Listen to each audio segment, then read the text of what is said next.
In The Witcher 3, you play as the legendary witcher Geralt of Rivia. In the world of The Witcher, there's lots of different factions, races, and also minorities. And together with a huge and diverse landscape, it creates this vibrant open-world experience.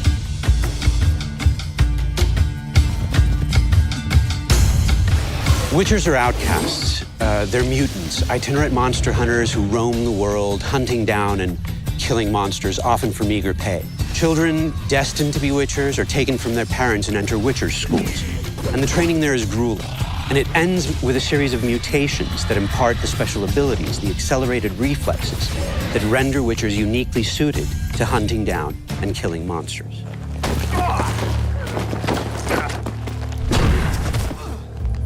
Geralt has never been just a monster slayer. Kings and sorceresses have noticed his talents and tried to use him to their own ends. But Geralt is now tired of politics, and he has his own goal, his own agenda, that takes him to travel to the furthest corners of this vast world. At the same time, Geralt works as a witcher. Tough hunt. Tougher than yours, that's certain.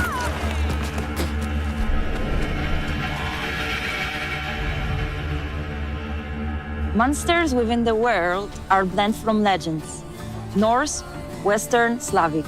However, Slavic lore seems to be the most overriding. It's from Slavic lore that we drew the notion monsters are the equal participants of the ecosystem and not always pose a threat. Creatures are very much part of the landscape, just as humans and the other races, elves, dwarfs, and whatnot are. And that means that in The Witcher 3, adventure is always around the corner.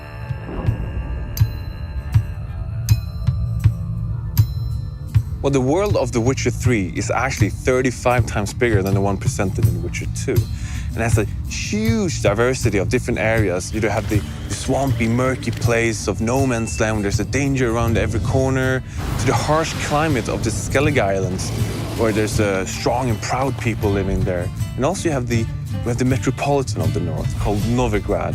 And it's a huge city, it's beautiful. It's like medieval Amsterdam, but it's also a different kind of danger lurking there, a much more cloak and dagger.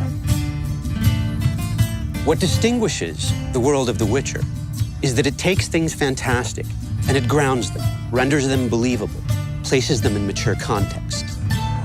The Witcher universe is a grim place, but even Geralt needs a break from killing ghouls and graveyors, be it to grab a pint and exchange jokes with his friends, or to follow one of his love interests.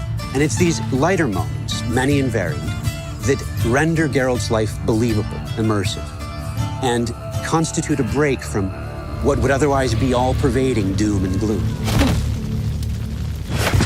One of the most fearsome enemies you'll face is the Wild Hunt, a cavalcade of ghastly specters which rides down from the night sky, bringing war and destruction. Based on European legends and folklore, the Wild Hunt is also an inherent part of the Witcher universe, so it's not just a random boss we pull out of a hat and place at the end of the corridor. In The Witcher 3, the Wild Hunt will take center stage and come right at you. It's as much the stuff of fairy tales that children tell each other as it is a force that comes in the night, in the deep of winter, to annihilate an entire village.